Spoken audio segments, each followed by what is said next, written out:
অনেকেরই ধারণা বিদ্যুৎ কর্তৃপক্ষ ইচ্ছাকৃতভাবে বিদ্যুৎ সরবরাহ বন্ধ করে দেয়। আসলেই কি তাই?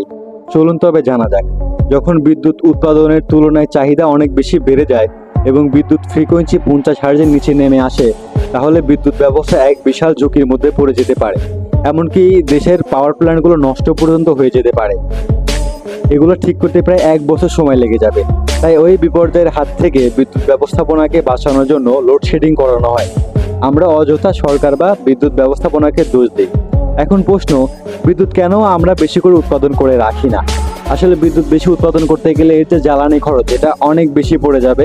আর এই অতিরিক্ত বিদ্যুৎ রাখার মতো কোনো সিস্টেম আমাদের নাই। তাই বেশি করে বিদ্যুৎ উৎপাদন করে রাখা হয় না।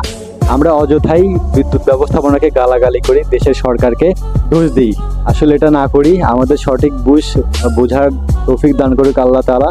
আমার ভিডিওটা ভালো লাগলে অবশ্যই লাইক করে দিন এবং সাবস্ক্রাইব